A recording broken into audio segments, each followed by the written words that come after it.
My wife of 26 years of marriage, cheated on me, and had my 2 daughters hid the affair from me.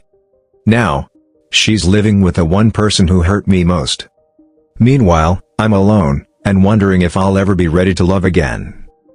Last week, while my wife Dove, 35F, was taking a shower, I, 40M, sat on the edge of our bed, waiting for her to finish so I could ask her about dinner plans. Our daughters, Cleo, 22F, and Pearl, 24F, had mentioned a girls' dinner earlier in the week, and I wasn't sure if they'd agreed on a time. We're a close-knit family, or so I thought, so I didn't think twice when I heard her phone buzz. It was lying face up on the nightstand. I glanced at it, expecting to see one of the girls' names pop up. But instead, I saw a notification from an unsaved number. I can't wait to see you. My heart did something I've never felt before. It didn't drop. It clenched, tight, like a fist around a knife. I told myself it had to be a joke or some misunderstanding. Maybe it was from a friend being playful or a spam text. But no. I unlocked the phone. Yes, I knew her passcode. We'd never had secrets. That's what 26 years of marriage builds: trust, routine, and familiarity. Or so I thought. I opened the message thread. The conversation wasn't long, but it didn't need to be. There was no room for ambiguity. It was clearly a romantic exchange. They were confirming dinner plans, talking about how much they missed each other, how once a week wasn't enough, and how they needed more time together. I sat there, stunned. Paralyzed. Everything felt surreal. The shower water still ran in the background, masking the sound of my shallow breaths. I stared at the message, reading it over and over, waiting for something to change, like maybe I'd hallucinated it. But the words were still there. I locked the phone and set it back. My hands were trembling. In a daze, I stood up, walked out of the room, and into the kitchen. I picked up my own phone and texted Cleo and Pearl in our family group chat, "Hey, what time are you girls meeting for dinner tonight?" Cleo replied almost immediately, 7 p.m. at Lorenzo's.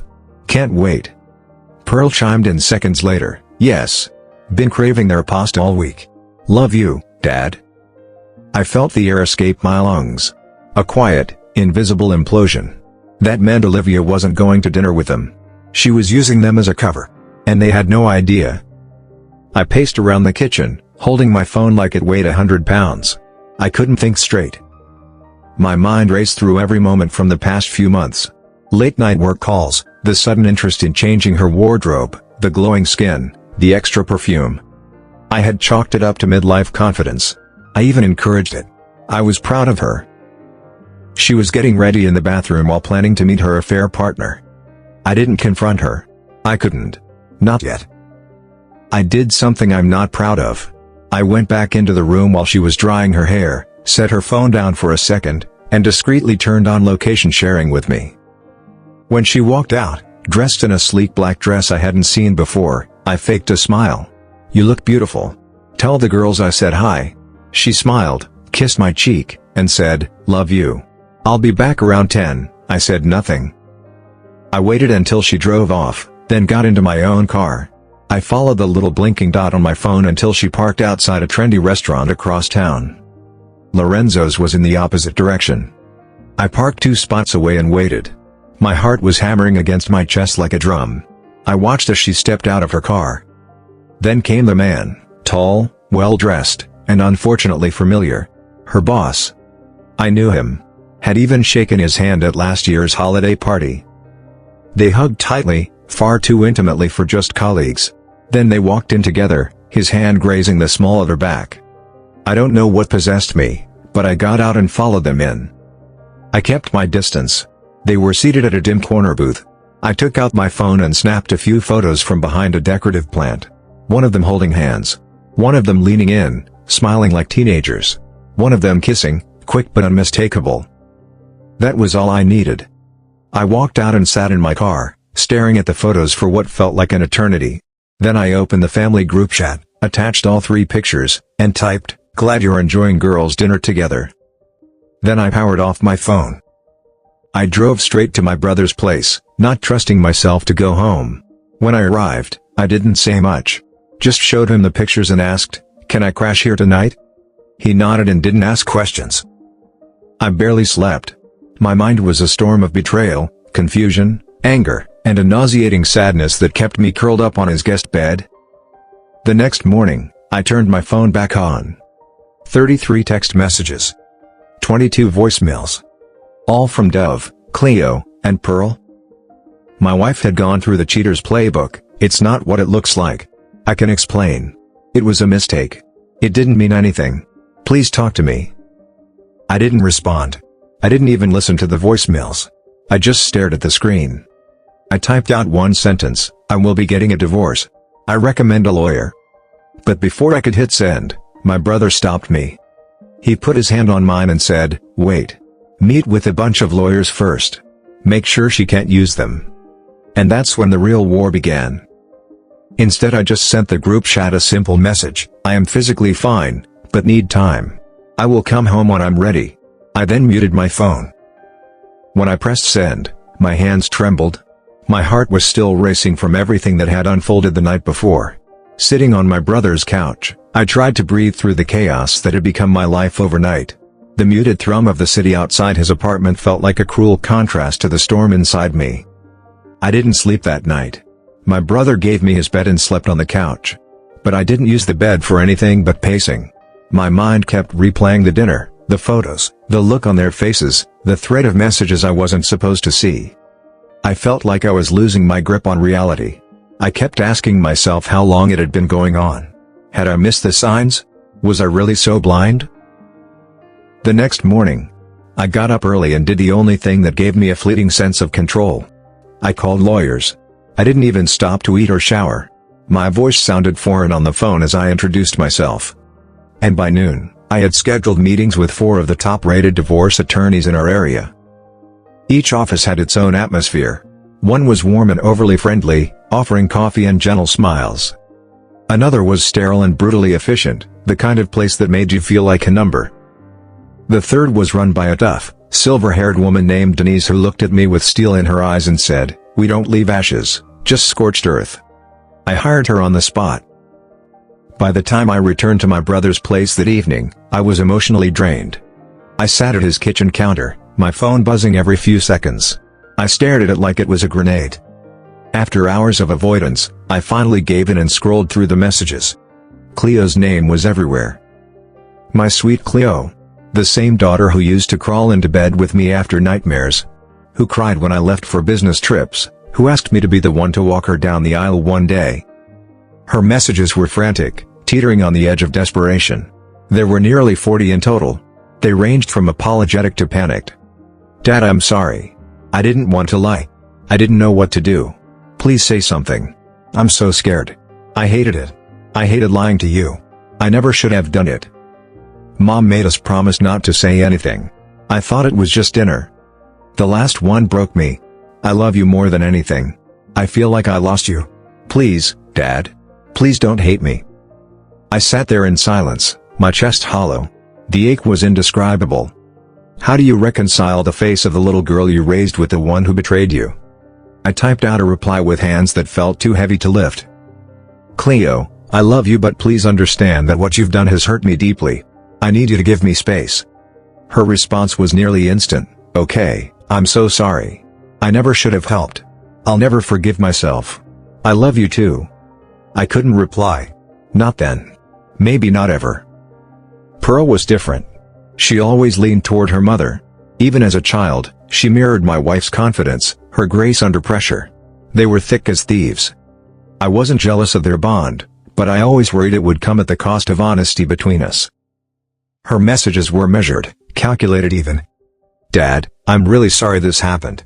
I know you're hurting. But please don't throw away your marriage over a mistake. People mess up. She loves you, Dad. She made a bad choice, but that doesn't mean everything is ruined." It was like a dagger to the heart. A mistake. I sat there for a long time, seething. My family had made a choice to protect a lie, and now they wanted me to pretend it was just a bump in the road? No, that wasn't happening. I typed, "Pearl, this isn't a mistake. This is a betrayal. From my whole family. Please don't reach out again until I make first contact." There was no reply. But somehow, I knew that message found its way to my soon-to-be ex-wife. Because about an hour later, Her number lit up my screen with a new barrage of voicemails and texts.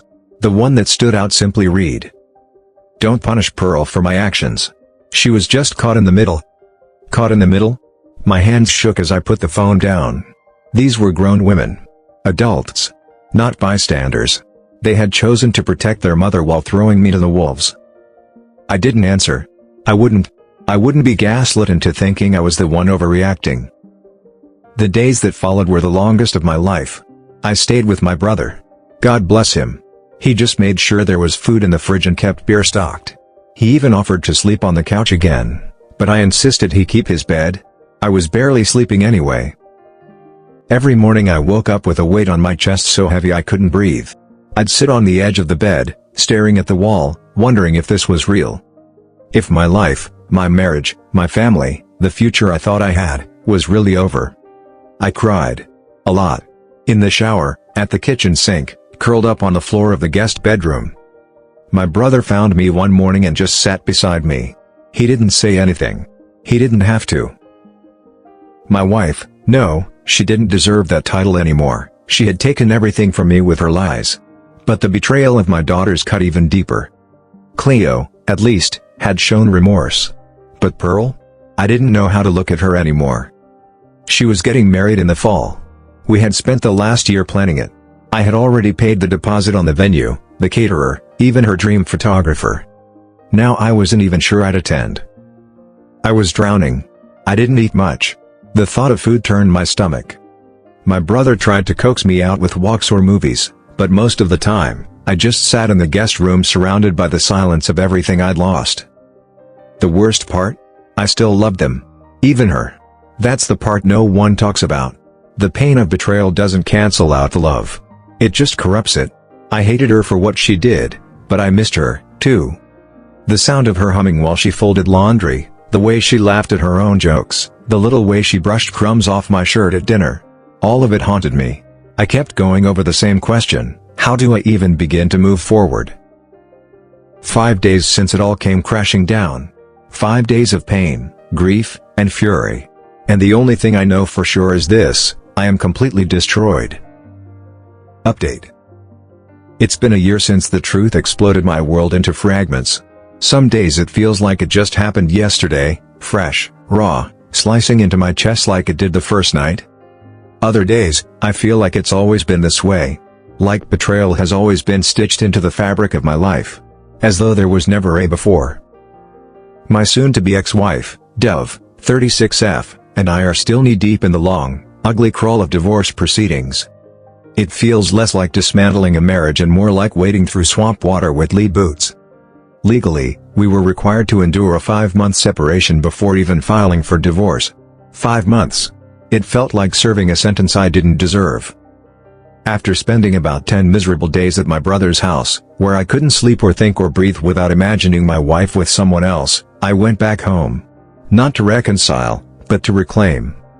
Legally, I needed to prove I had re-established residency at the house, so a week later, I served Dove with the legal separation. I had to make it clear that the house was still my home, despite how it felt like I was just a guest in my own life. The separation terms were brutal. We only had a year left on the mortgage, and the agreement was that whoever stayed in the house would pay it alone. But of course, Dove played the stay-at-home mom card. She hadn't worked in almost 2 decades, since Cleo started pre-K. That was her decision. By the way, I protested at the time, said it would make things more complicated down the line. Funny how right I was. She used her unemployment like a shield, and the court let her stay in the house. But instead of her paying the mortgage alone like the terms said, we ended up splitting it. I guess the world likes to reward people for poor planning and emotional manipulation. So I moved into a shoebox apartment, 1 bedroom, 1 bath, nothing on the walls. I couldn't bring myself to decorate. Felt like pretending. Cleo and we made up faster than I expected. Faster than I thought possible, given everything. She showed up at the house one day and just wouldn't leave. Didn't yell. Didn't cry. She just sat there on the porch with this look in her eyes like she was mourning someone who was still alive. For weeks, she kept coming back. Sitting there, waiting. Her boyfriend would tag along, visibly uncomfortable, hovering around like a shadow that didn't know where to fall. He kept asking her to come home. She refused. Said, right in front of Dove and me, that she wasn't going anywhere until I talked to her. At the time, it drove me insane. The house was a battlefield. Dove and I were locking horns over every detail of the separation. Mortgage payments, who got to use the driveway, what time of day we could each use the kitchen, everything was a negotiation and a landmine. And then there was Chloe, the human ghost, drifting through our home like she was haunting it. Her presence was a constant reminder of everything I had lost, and everything I still didn't understand. I held it in as long as I could. Weeks, maybe. But one day, I just snapped. I unloaded everything on Cleo, the resentment, the confusion, the aching hurt I couldn't put anywhere else. I expected her to leave. To walk away in tears. But she didn't. Instead, she sat there and told me everything. She said she found out 2 weeks before I did. During an actual girls' dinner, not the one Dove had lied about, but a real one. Dove got drunk and let it slip. Just said it. Like it was a joke or some harmless confession. Pearl, Cleo's younger sister, tried to stop her, but it was too late. The words had escaped Dove's mouth and broken something in Cleo that she couldn't put back. They both begged her not to tell me. Begged her to stay quiet so Dove could confess on her own terms. Cleo started crying as she told me all this. She looked so small, like a child trying to explain a nightmare. She said she believed her mom would come clean. That Dove would do the right thing. But days passed. Then weeks. And Dove said nothing. She laughed at my jokes. She kissed me goodnight. And Cleo realized that the lie wasn't an accident, it was a choice. She was never going to tell you, Cleo said, her voice cracking. That moment was like being hit with the truth all over again. I always thought the worst part was the affair itself. But it wasn't. It was the performance afterward. The pretending. The quiet meals. The fake smiles. Cleo told me that the story Dove gave me, about how she was going to break it off with the AP and then come clean, was bullshit. But more than that, it was the first time Cleo had ever lied to me. That broke me more than anything. Because Cleo had always been my anchor. The one person in the house who made sense. And now, even that was stained. And according to her mom, she was going to break it off with the AP and then tell me that night. We were both crying and Dove came in trying to defend herself, and that was it. That was the final straw. I completely lost it. I yelled like I had never yelled before. The kind of rage that had been festering deep inside me for months, clawing to get out, finally erupted. My voice cracked, my fists clenched, and every single betrayal, every manipulation, every insult to the life we had built poured out like venom. Cleo, through her own tears, had to grab my arm and beg me to breathe. She held on to me like I was a live wire, grounding me when I was seconds away from exploding completely. Dove, for once, had no words. She stood there in the doorway, stunned. I think she expected me to be heartbroken, maybe even stoic like I usually am, but not like this. Not raw, not furious. Not done. She tried to explain again, something about not wanting to hurt me, about being confused, but I wasn't having it. She didn't just betray our vows, she involved our daughter. She used Cleo as a shield, as a delay tactic to hide what she had done. That was unforgivable.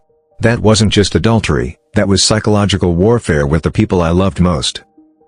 That's when I made the decision.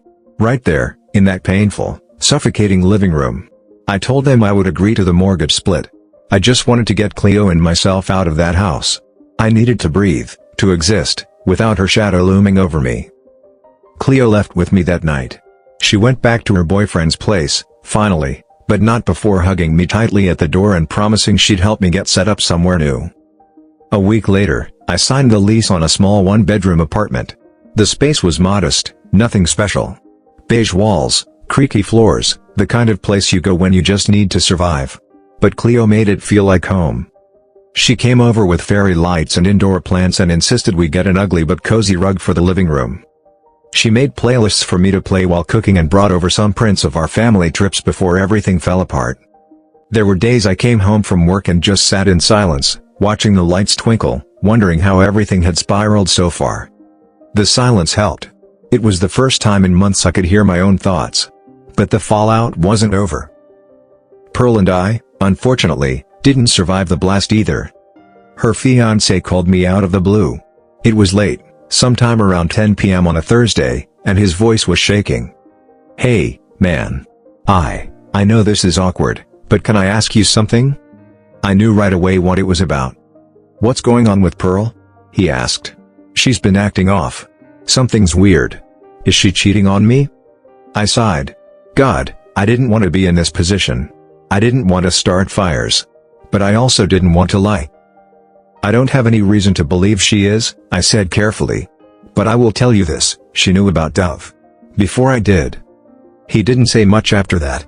Just a thank you, a short sigh, and a click. The next thing I knew, Pearl was at my apartment, crying her eyes out. You told him? She shouted, her face red, eyes swollen. How could you? He asked me a direct question. I didn't accuse you of anything. I told him the truth. That you knew. That's all. That's all? She snapped. That's not just all, that ruined my relationship. He thinks I lied to him about everything. Did you? I asked. She paused, and that pause said everything. Since that day, she blocked me. We haven't spoken. I still don't know how long she knew about the affair. Weeks? Months? A year? But her reaction told me what I needed to know. There was no remorse. I managed to recover some money from the vendors I had paid directly for her wedding planning business, but I know in my gut that Pearl kept some of it. Maybe she felt justified. Maybe she thought I deserved it for being honest. I don't know. And now? She and Dove are roommates. Yeah, you heard that right. After the separation became official, Dove stayed at the house and Pearl moved in. I guess misery loves company. Or maybe they found comfort in their shared mistakes. Who knows? Dove is now openly dating her boss. The same man she had the affair with. He left his job not long after I caught them. Rumor was, he didn't want to risk a workplace scandal, so he jumped ship to another firm. They seem content for now. I hate admitting it, but yeah, I'm jealous. Not of them. God, no. That relationship is built on lies and deceit. They'll implode eventually. But I'm jealous of not being alone. Of not coming home to an empty apartment. Of not having to psych myself up to cook for one. Cleo, bless her, has been pushing me gently into the dating world again. At first, it felt like a joke. I had no idea how to talk to women anymore. She helped me set up a profile, picked a few decent pictures, and even wrote a witty bio for me. You are not putting that you love chicken wings more than people, I said, laughing as she typed. Why not? It's honest, she smirked. Women appreciate humor. And wings. We sat on the couch swiping through profiles while she gave commentary. I felt like a teenager again, both nervous and excited. Then came the match. A 32-year-old single mom named Aisha. Smart, funny, kind eyes, works in finance. We started chatting and hit it off surprisingly fast. She asked thoughtful questions, wasn't afraid to joke, and didn't seem turned off by my complicated backstory. We scheduled a date for next Wednesday. Cleo practically squealed when I told her. See? You're not hopeless after all. I raised an eyebrow. Thanks for the vote of confidence. You're welcome, weirdo. But here's the truth, I'm not sure I'm ready. I still carry a lot of weight in my chest. Doubts. Insecurities. Memories I wish I could scrub from my brain. I still wake up some nights and instinctively reach for a woman who isn't there anymore. I still hear Dove's laugh echoing in our old house. Still wonder what would have happened if I had just noticed earlier, if I had confronted sooner. Starting over sounds nice on paper. But in practice? It's terrifying. Yet, I owe it to myself to try. Even if my heart isn't fully mended. Even if I still flinch at certain smells or songs or memories. Because I deserve peace. Maybe even joy. And maybe, just maybe, Aisha could be the beginning of something good. We have a date planned for next Wednesday, that Cleo encouraged me to go on. But I'm just not sure I'm ready to start over.